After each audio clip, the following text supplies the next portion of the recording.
Hi, I'm Mike Cabasi, and I shoot for NCIS. You're watching NAB Show Live, produced by Broadcast Beat.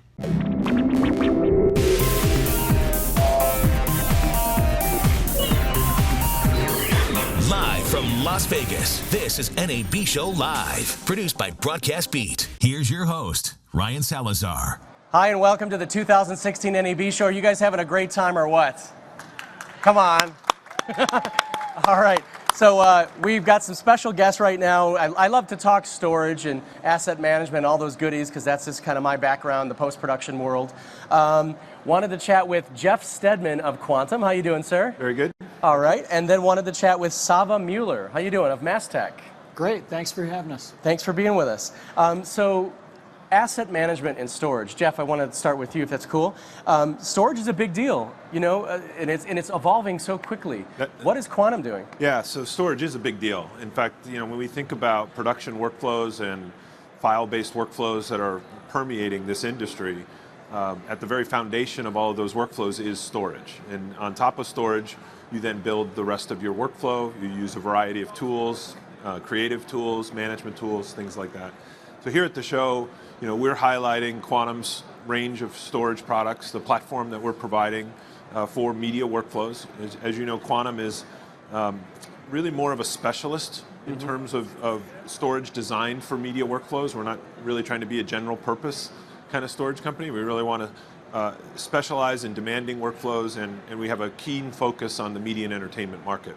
Excellent. So Sava, go ahead and talk about Mastech.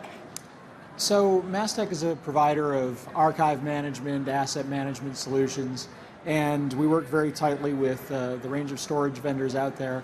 Quantum is a great partner of ours, not only in terms of the ability to use their storage and basically maximize the movement of content between their storage, whether it's disk-based storage or spinning disk storage or LTO libraries, but also their file system. And you know, in terms of what we do, it's really about managing the asset, managing the metadata, and providing a very simple way for users to automate the movement of that content and to make sure that that content is accessible and available wherever it needs to be. Okay. And so Jeff, obviously Quantum has tape-based systems. Yep. How does that fit in the equation these days? And it's still a big piece of the pie. Well, that's right, because you know, as you think about the life cycle of content, you know, one of the things that we want to promote to the industry, and we work with partners like Mastech to enable this, it's the ability to use different types of storage for different parts of the life of a piece of content. Right? During that ingest and production phase, you really need to be using very high performance storage.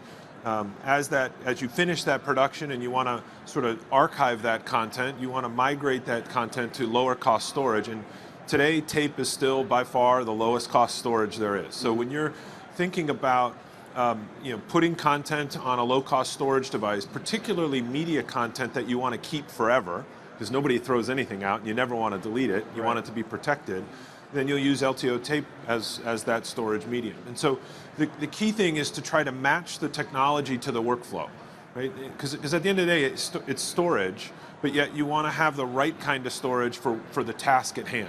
Right. It's interesting how, you know, I actually still have LTO 4 myself, but I'm already hearing about LTO 7 now. Yep. And the size of the capacity of these tapes is just insane now. I mean, it's crazy. I think it's like 6 terabytes. Right? Multiple terabytes. Yeah, pretty crazy.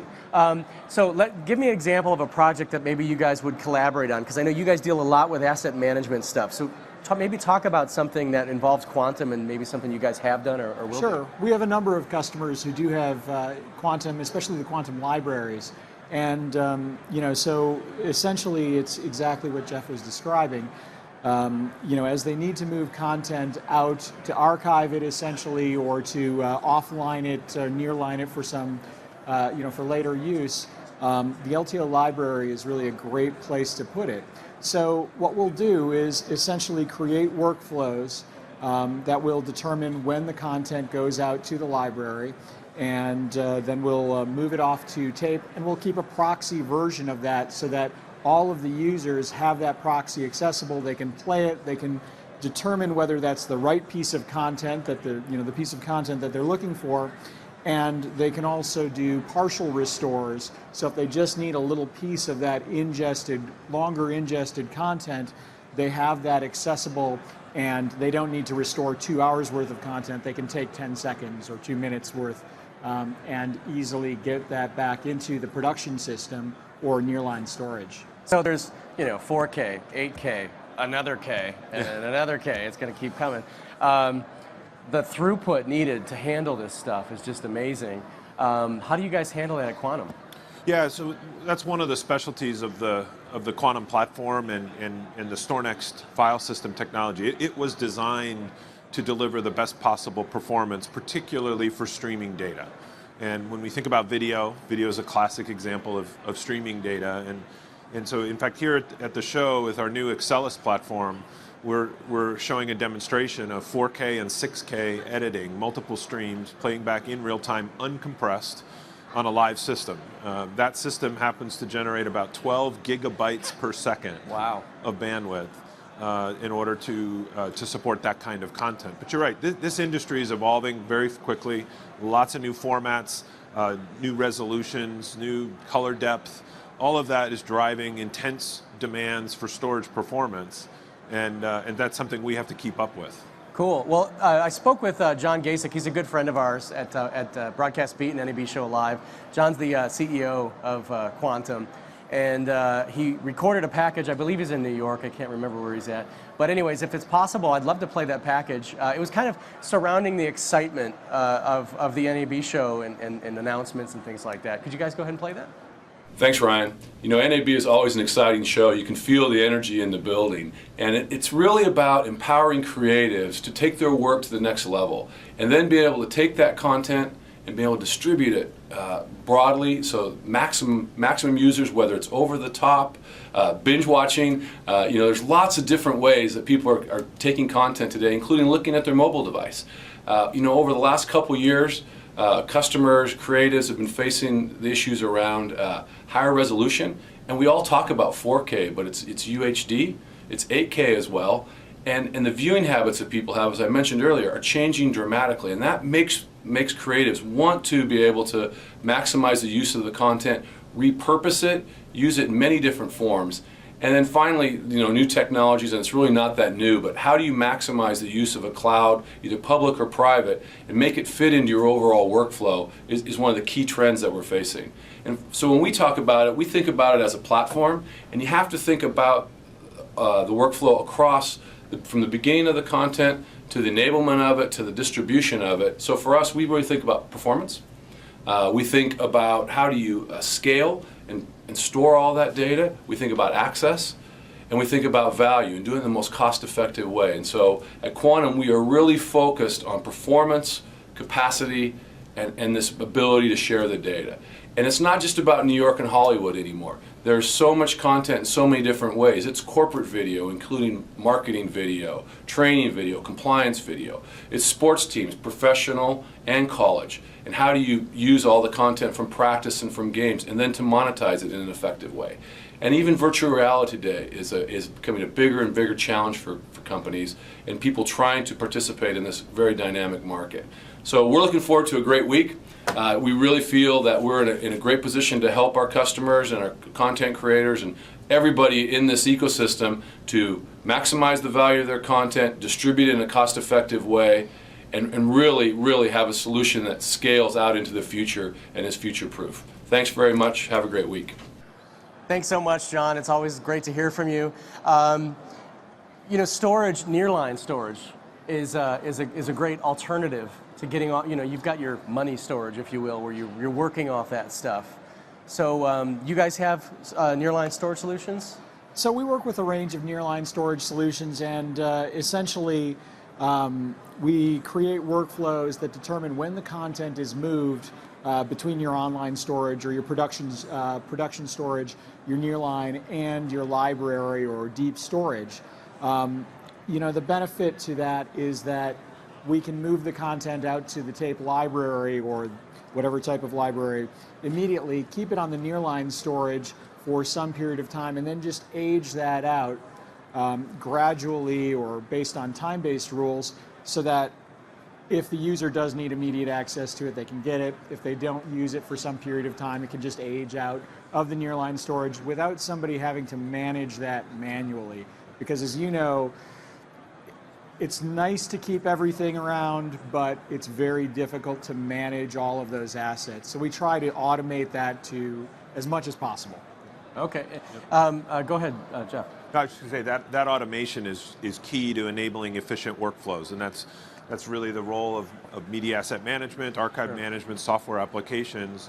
They have to work within the range of different storage devices that are out there, the different tiers of storage, as we call it. As you said, I think one of the keys is how efficiently can they automate that so that the movement of data, movement of content happens without somebody having to manually take care of it. Yeah, asset management systems really get me excited because I'm a techie guy, but I love the idea of time-based archival or moving it off to nearline storage. I've seen quite a few solutions where after so many days it moves off maybe movie files or whatnot, and when you need to retrieve the project, just very easily it pulls them off some sort of robotic library or whatever. Very interesting stuff. And bear in mind that for a lot of most of our customers, they're going to do an archive on ingest. We often think, well, I'm going to ingest, produce, and then archive. Well, you might want to protect that footage. Yeah, that's funny because a lot of people as you're think recording, of it the you're going to way. archive that raw right to your library right away. The media asset management will keep track of it.